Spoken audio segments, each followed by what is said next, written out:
You ready? There is a connection between the paranormal, UFOs, and the myths of ancient history. The clues are scattered across the landscape from a forbidden past, maybe even in your own backyard. There is a connection between the true nature of our reality, consciousness, and the unexplained. I'm Carl the Crusher. Let's explore the unknown. Hey guys, welcome to Carl the Crusher channel. I'm going to do something a little bit different today. Sometimes I do this kind of stuff over on my other channel, Carl Vibe, but recently I've kind of injured my back. I've had a slip disc for a long time, have had surgery, and going out and doing big hikes and excursions is something that I'm kind of taking a break from for a little bit. But it has occurred to me while I've been doing some of my research about Mount Wilson Ranch and a lot of the places that I've been going and conducting my own independent research and taking my colleagues with me, is that I have been to Skinwalker Ranch a couple of times and actually been on the ranch in the headquarters and even collaborated and worked with the team up there, and am friends with Brandon Fugel and former security guard that worked under the NIDS team with Robert Bigelow.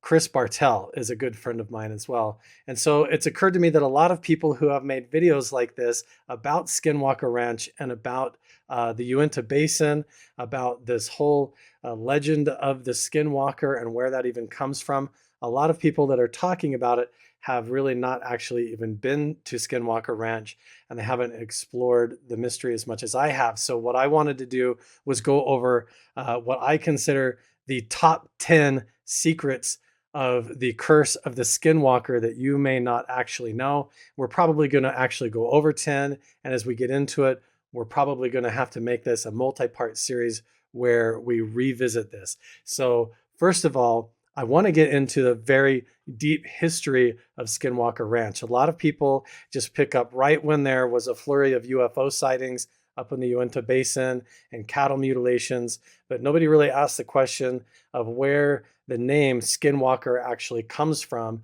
And there's a lot of folklore, a lot of myths, and a lot of things that are not true actually about that name. And so I wanted to get back into that and the origins of that, including this mysterious curse that's supposedly associated with it and what that might actually be about. We're going to debunk a few things maybe and send you guys on some curious adventures of your own. I'm going to put all of the links for everything that I'm talking about and referencing them down in the description box below.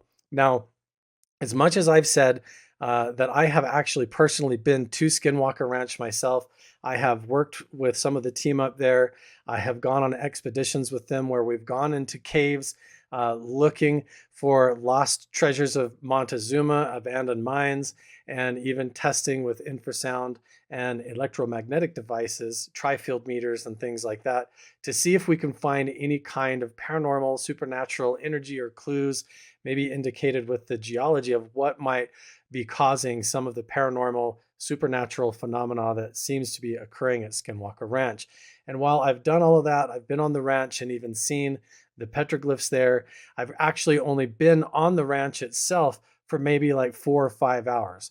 But I've communicated with the team and I'm doing a lot of independent research. And if you haven't watched all of my documentary series about that, I'm going to put iCards and links down in the description below so that you can go catch up on the history of Mount Wilson Ranch and my previous trips and expeditions to work with the Skinwalker Ranch team officially. If you really want to know what's going on there, make sure and join the Skinwalker Ranch Insiders group, where the actual official team there has access to watch live stream cameras and things like that, and also get one-on-one interviews with the crew that's there at Skinwalker Ranch.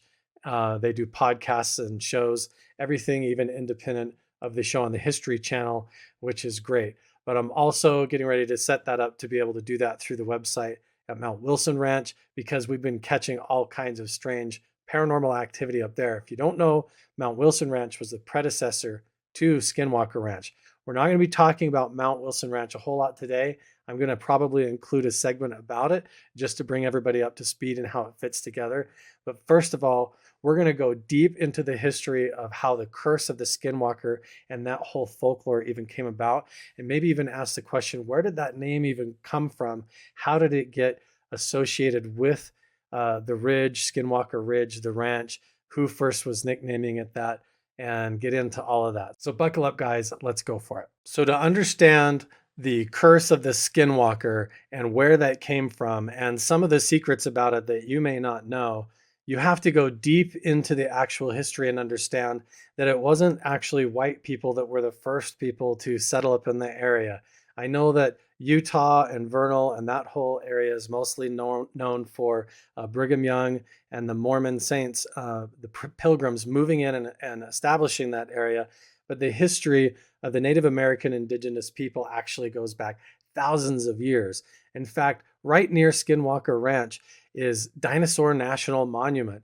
And Utah, especially that area up near Vernal, is known as like a dinosaur fossil hotspot, where even a lot of the scenes from the movies about Jurassic Park, where they're out in the desert digging up raptor bones, those are places that are supposed to have taken place by real paleontologists and archaeologists in the state of Utah, probably right up around Skinwalker Ranch. So if you want to get into the weird theories about what might be going on with the supernatural, maybe time loops and dimensional things where stuff from the past or the future could be bleeding through into our current present timeline, we can talk about all of those theories in a whole other video where we might do a top 10 theories of what might be going on at Skinwalker Ranch, but we'll save that for another episode. Some of the artifacts and the dwelling spots that have been actually found up in Utah around Skinwalker Ranch in the area of Vernal and that whole county, they actually date back to Paleo-Indian, which means they could be 12,000 years old or even older, which is mind-blowing. I know some of the locals up there, I even have family up there that have told me they know of petroglyphs and pictographs that are actually, they might depict even dinosaurs, which is very fascinating, and also some that depict figures of people throwing spears at woolly mammoths. And that's mind-blowing to think that people have been living in that area around Skinwalker Ranch for that long. But was it always known as Skinwalker Ranch? Because when you go clear back into that Paleo-Indian era, back into the 12,000 years ago phase, there's not a lot known. And after that, we go into the Desert Archaic phase. There's a lot of indigenous cultures that sort of overlap over this time. And ultimately, a lot of the petroglyphs and pictographs that we see up around Dinosaur National Monument, and that I've actually seen myself at Skinwalker Ranch on the cliff face there, show a lot of very interesting stuff. And a lot of those come from the Fremont people or the Fremont culture. Some of them are even older, and they depict some fascinating things that I think are very valid and have to do with the oral traditions of what could be going on in the region up there and what people might be experiencing if those encounters and supernatural encounters are actually real. And so when you look at some of these petroglyphs and pictographs, if you watch on the History Channel all the shows about ancient aliens, they would full on say that these are depictions of visitations of the star people. And that actually, that part of it fits with what I've been told working with my Native American friends and elders from the Navajo, the Diné people, and also from the Zuni tribe. And so the people that have been helping me understand the meaning of the petroglyphs and the pictographs has become a really big part of my life. One thing that I'm really fascinated in is that connection with these ancient indigenous cultures with these locations that seem to have legends and oral traditions of star people, ant people, interdimensional portals, even godlike beings or deities that sound like extraterrestrial encounters or even paranormal encounters with spirits of the dead coming through invisible doorways or false doorways that you then enter with your consciousness or with your mind using psychic abilities like remote viewing or telepathy that could be a part of what the ancient shamanic methods were being used in those times during certain periods. We don't even know if the electromagnetic field of the earth was amplified or different at that time.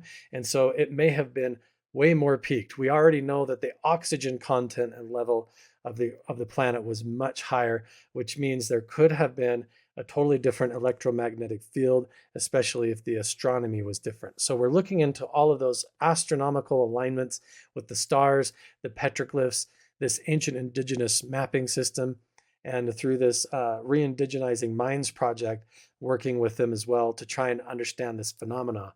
So that might be something that you may not have known as our first thing of what may be going on at Skinwalker Ranch, about the history of where it all this paranormal encounters and things may have come from. It's a clue that there might be something strange that's been going on for a long time that maybe we only get a glimpse of today, that maybe thousands of years ago or during certain time periods things were happening a little bit different that we're just now trying to understand today. And that goes with understanding the ancient pyramid cultures, the mound builders, Teotihuacan, and this ancient indigenous mapping system that might connect right into the heart of the Uinta Basin. You have the Fremont culture and the Anasazi culture. The Anasazi name is actually a misnomer. Anasazi actually means like the enemy or something. It's like a negative connotation. It's really the ancestral pueblo. When the Spanish came under Dominguez and Escalante, they came up through this entire region and it became a hot spot, especially up in the Uinta Basin, was that the Spaniards came all the way up through the region and there was layers and layers of interesting cultures. Some of their traditions as well was they were looking for lost treasures of Montezuma. The Spaniards came up through this area and they heard a lot of the oral traditions from the local Native American tribes and the indigenous people, and they became obsessed with looking for buried treasure. They became obsessed with mining the ground for different minerals, and it became a hot spot for a lot of different battles, feuds, and tragedies. That some of the rumors of where this curse of the Skinwalker may have come from. Now, if you don't even know what the curse of the Skinwalker is, I've got links down in the description below so that you can go look all of that up. But basically, the curse of the Skinwalker has to do with a Navajo legend. Now, the Navajo tribe is actually a group of indigenous people who live from the borders of Lake Powell down along the edge and over the Grand Canyon into New Mexico, right along the border of Colorado, and into Arizona, right on the bottom edge of Utah there. It's a really amazing group, but what their legends of the Skinwalkers actually is a lot different than you may think. So the nickname Skinwalker actually comes from the Navajo tribe, but the Navajo tribe were cleared down near Lake Powell along the Grand Canyon into the edge of the southwest corner of Colorado and into mainly New Mexico. So it's interesting that the legend of the curse of the Skinwalker is applied up to Skinwalker Ranch and Skinwalker Ridge, but the actual oral tradition of this shape-shifting shaman entity is something that actually comes from the Navajo tribe, and they really didn't live up in the northern parts of Utah at all. The story that you've probably always heard is that it has something to do with the Black Hawk Wars, that there was fighting between the Navajo and the Ute Indians, and that there was some kind of a massacre or tragedy that occurred that we don't know about. And then the Navajo placed the curse of the Skinwalker onto Skinwalker Ranch. And so now nobody wants to go there. The local Ute Nation don't even want to go onto the land. There's actually no historical context for any kind of like a battle or a war that took place where there was a massacre of the Navajo there on Skinwalker Ridge, although there was a lot of skirmishes and there was battles that happened all over the Uinta Basin, but most of them happened between the Spaniards and the Ute tribes, between the Ute tribes with Chief Wakara and the Navajo Nation, and also clear down into Mexico.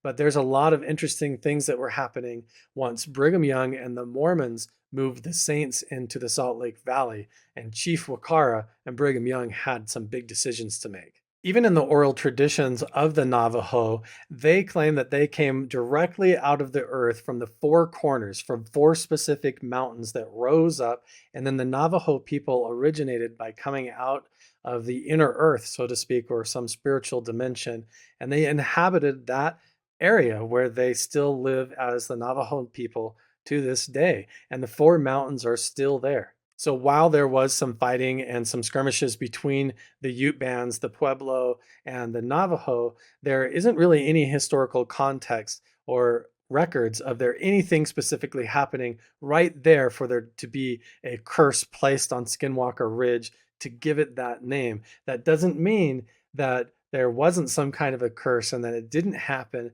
but the reason might be something a lot more sinister. One of the main accepted and established stories is that when the Mormon pioneers, led by Brigham Young, were brought into the valley and they came in, that they ran into Chief Wakara and that they established a friendship, a partnership, and they started to conduct trade. And one of the miracles of the stories that happened was that Chief Wakara had a vision where he saw the Great Spirit Toat, and that he showed him where there was this whole palace or city or treasure trove of gold that might even be the lost gold of Montezuma or something that was at Karashanab, this mystical place like a palace of gold hidden underneath a hidden entrance or cave. And the legend, even in Mormonism, which is the religion that I was brought up in that I'm no longer a member of anymore, but when the legend within the members of the church is that at some time there is a prophecy that was given to Brigham Young through his relationship with Chief Wakara, that in the last days during doomsday, when the world is about to end, when the church is about to collapse, that this location of where the hidden gold will be revealed, and that the prophet of the church will be able to go up into the mountains and fulfill the prophecies of Chief Wakara and reclaim all of this gold and save the church and rebuild Zion and establish the kingdom of God on earth, which is a whole big established beautiful story that's been told in this area for a long time. Now, what I'm about to tell you, I'm going to reference all of the links down in the description below, and a lot of it comes from a specific BYU article that was produced and published by a church-owned school itself. And so this isn't my history and this isn't my story. I'm taking this exactly from maybe what might have actually been going on between Chief Wakara and the Navajo Nation and Brigham Young and the Mormons that may have led to the actual secret curse of the Skinwalker. But here's what the actual history seems to show: that when Brigham Young moved into the Salt Lake Valley, decided to try and set up camp there and stay, that he developed a relationship with Chief Wakara. And to all the other Native American tribes and leaders, Chief Wakara was actually nicknamed and known as the King of the Slaves, which is very interesting. And in the article that I've linked through BYU, it reveals that Brigham Young was actually involved in a form of trafficking of actual people that were probably taken from the Navajo tribe and from down in Mexico by Chief Wakara. And Brigham Young was purchasing these individuals, younger individuals, and taking them back into Salt Lake, and was actually encouraging the other Mormon leadership and individuals in the community to do the same thing as part of a plot to make the Native American people white and delightsome, meaning they were going to kind of genetically cleanse them by adopting them into their families and even marrying them at a very young age sometimes. But they were basically kidnapped from the Navajo tribe and from down in Mexico and all over surrounding regions by Chief Wakara, and then traded to Brigham Young for food, supplies, horses, and guns. And so there's another interesting fact there, that when Chief Wakara and Brigham Young sort of had a falling out, some of the trades weren't going so well, that they started having some battles. And Chief Wakara's name was suddenly flipped, and he was called, it was called the Walker Wars. So Chief Walker and Chief Wakara are one and the same man. And in the Walker Wars, what happened was Brigham Young eventually brought in the Buffalo soldiers, and they set up Fort Duchesne right there near Vernal, Utah, near Bottle Hollow, and all of the stories of the Buffalo soldiers at Bottle Hollow and at Skinwalker Ranch all start to come together because the Buffalo Soldiers came in, they set up Fort Duchesne, and they put all of the Ute Nation on a reservation. And that's why we probably see the Freemasonry square and compass carved on the actual mesa at Skinwalker Ranch itself, near the Fremont people petroglyphs that are there as well. Now, this whole thing is probably shocking to you, and you can tell that I was careful with the words that I used because I didn't know all of this. My whole time growing up as a member of the church didn't know any of this, but the absolute atrocities that seem to have been going on with actually using people as slaves illegally for a long time between the Mormon church led by Brigham Young at the time, who was in the know and actively personally involved in purchasing and involved in this kind of trafficking situation, was something that was going on at the origins of all of this. And if there was any kind of actual curse that was placed on that area by the Navajo, it may have had something to do with the brutality revolving around that. So is Brigham Young the real curse of the Skinwalker? And what really is this legendary gold hidden up in the mountains that they were going and searching for?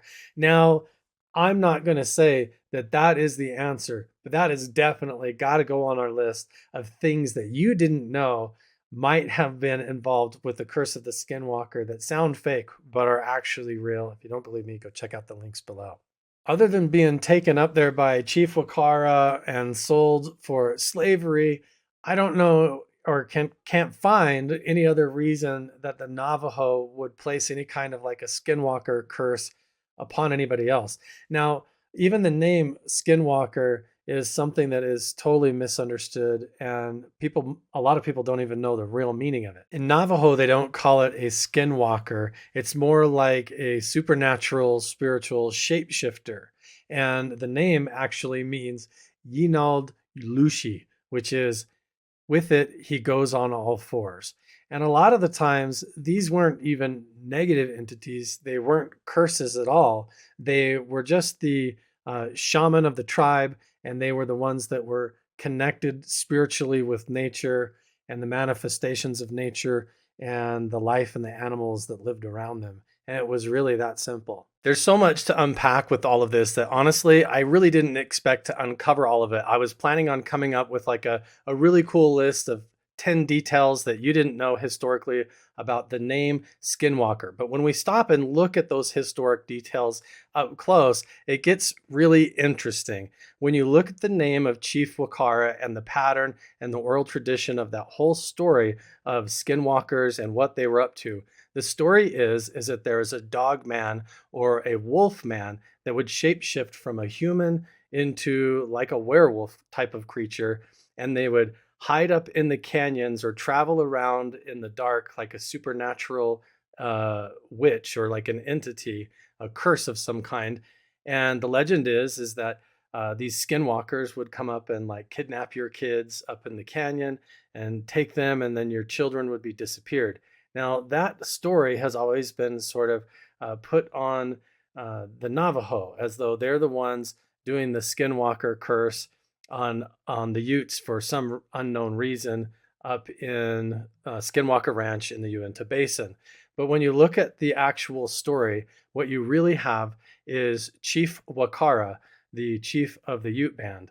And when Brigham Young moved the Mormon pioneers into the Salt Lake Valley, he couldn't pronounce the name Chief Wakara. And so he was calling him Walker, Chief Walker. And over the course of time, you've got historical evidence that Brigham Young was actually purchasing and child trafficking people and buying them from Chief Walker. I know that there are going to be some people that try to defend the actions and say, well, Brigham Young was actually adopting these children. He was bringing them into the church to give them a better life and bringing them into these modern white families in order to upgrade their lifestyle. But can you really call it adoption if their living relatives and family are only just down on the edge of Lake Powell not very far away from Brigham Young's summer home, where he could have returned all those children after he bought them from Chief Walker or Wakara. And this kidnapping scheme could have been stopped. And it could be argued that Brigham Young even had the means and the militia and the military forces to stop Chief Wakara from doing all of this stuff, but he chose not to. Instead, he chose to participate in the trade and provide Chief Wakara with horses, guns, and ammunition in order to be more successful at the stealing and horse thieving and kidnapping that was going on. That's what the historical evidence seems to show. And if you're going to try and maybe still defend it and say there's no evidence that Brigham Young wasn't just trying to do the right thing, he was trying to help these kids, I'm going to read a few quotes for you right from the mouth of Brigham Young himself through the Journal of Discourses. Now, this is when Brigham Young is the standing prophet and president of the church. And he is standing up in front of the entire congregation of the church in Salt Lake and giving this as a talk as the standing prophet and leader who's supposed to be getting direct inspiration from God. So this is all pretty mind-blowing that this was the perspective that they had not that long ago, just like 170 years ago or so. So here are some of these shocking quotes that you can go look for yourself from Brigham Young himself. Quote, "This very same Indian walker has a mission upon him, and I do not blame him for what he is now doing. He is helping me to do the will of the Lord to this people. He is doing with a chastening rod what I have failed to accomplish with soft words, while I have been handing out my substance, feeding the hungry, comforting the sick. But this has no effect upon this people at all. My counsel has not been needed. So the Lord is making Brother Walker an instrument to help me, and perhaps the means that he will use will have their due effect. Do you suppose I want to kill him? No, I should be killing the very means that will make this people do what we will want them to do years ago." Wow, okay, that's a lot to unpack in that one, so check this one out. "I have not made war on the Indians, nor am I calculating to do it. My policy is to give them presents and to be kind to them. Instead of being Walker's enemy, I have sent him a great pile of tobacco to smoke when he is lonely in the mountains. He is now at war with the only friends he has upon this earth, and I want to have him to have some tobacco to smoke. I calculate to pursue just such a course with the Indians, and when I am dictated by existing circumstances and the Spirit of the Lord to change my course, I will do it, and not until then. If you were to see Walker, do you think you would want to kill him? You that want to kill him, I want to give you a mission to that effect. A great many appear very bold, a desire to go and bring me Walker's head, but they want all the people in Utah to go with them. I could point out thousands in this territory who would follow these Indians and continue to follow them and leave the cattle to be driven off by the immigrants and the grain to perish, and thus subject the whole community to the ravages of famine and its consequent evils. I've been teased and teased by men who will come to me and say, 'Just give me 25, 50, or 100 men, and I will go and fetch you Walker's head.' I do not want his head, but I wish him to do all the devil wants him to do, so far as the Lord will suffer him and the devil to chastise this people for their good." So Brigham Young's intentions from the words of his own mouth for purchasing these kidnapped and stolen people from the Navajo by Chief Walker, Chief Wakara, was to chastise them, to teach them a lesson because they wouldn't do what he said. So he thought that it was to punish them and to teach them a lesson. So this argument that he was adopting these children and selling them into Mormon families is a very, very slippery slope, even out of the words of his own mouth. So, wow. He's basically saying that he wishes that the devil himself will continue to do well with Chief Walker because it is chastising and punishing them and teaching them a lesson. So I don't know how you can spin that. And so now you have this pattern where you've got Chief Wakara who's being known by the white Mormons up in the Salt Lake Valley in the Uinta Basin as Walker or Chief Wakar. And what Chief Wakar could have been doing is wearing animal skins or having his men dress with coyote pelts or wolf pelts to hide their identity, to go to these slave trade meetings, or actually to go hide down in New Mexico and along the edges of Lake Powell in order to actually snatch up kids. And so you've got this legend of this dog man, a wolf man, someone that shapeshifts from a person into a wolf. And you've got Chief Wakara, who's also nicknamed by Brigham Young, because he can't say the name right, as Chief Wakar. And they're wearing wolf skins like a dog man that shapeshifts to hide their identity. And they're creeping up through the dark canyons and actually kidnapping the Navajo women and children at night, and then taking them back up to sell to Brigham Young. Now, there's arguments all over in that article from BYU that basically say that the Mormons at the time that were buying these Native American children from Chief Wakara, they were under the impression that they were like saving these children, that they were saving them from savagery or saving their lives, and that they were adopting them to make their lives a better place. But the truth is that it was really just kidnapping. There's no way around it when you look at it, because the Navajo Nation and tribe was right down near Lake Powell in the Grand Canyon and into New Mexico. And Brigham Young actually had houses in southern Utah, in St. George, and all in the area, and possibly even over in Kanab, which is really not that far from the Navajo land. And so this idea that they were saving these wandering savage children from the wild and bringing them into some kind of a better civilized life. The truth is that Brigham Young was purchasing these people in the human trafficking trade from Chief Wakara, potentially, and bringing them back in to where their living families back in the Navajo Nation in New Mexico are still wondering where their kids are.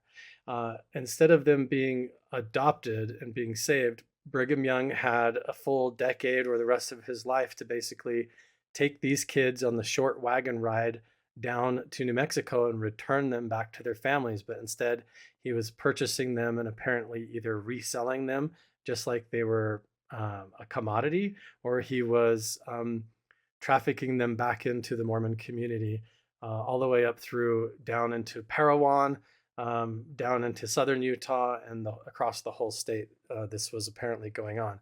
So when we take a deep breath and we try to unpack all of this, it's a lot to try and tackle and try to understand. But I think there's a very probable line of events that we can see when Brigham Young moved in to the area and he brought the pioneers, that he started to conduct trade with Chief Wakara. He nicknamed him Chief Wakar, and Chief Wakar and his men could have possibly been wearing animal skins and wolf skins or coyote skins to hide their identities.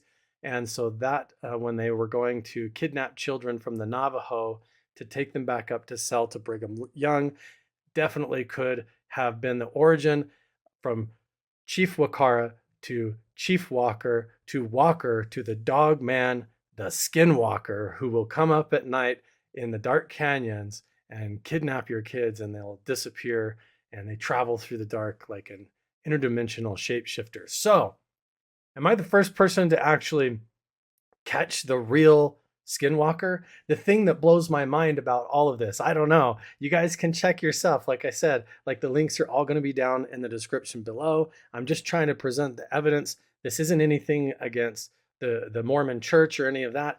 But I mean, there are some questions I think that deserve answering, and people deserve to know.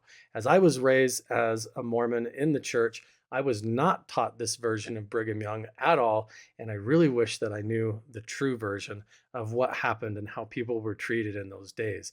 Now, the Navajo were also conducting their own versions of slave trading. So, I mean, that's a whole other topic. That was going on at the time. It was a whole part of the culture. So it's not like anybody had their hands totally clean. But I think the evidence of where the nickname Skinwalker comes from and how that all originated is something that you may have never actually heard before.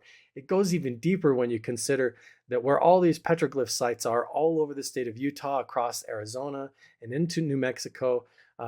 When you have this same time period of Chief Wakara, and you have this sense of this strange energy at these locations, sometimes this dark energy, like there was something happened that went on this migrational route.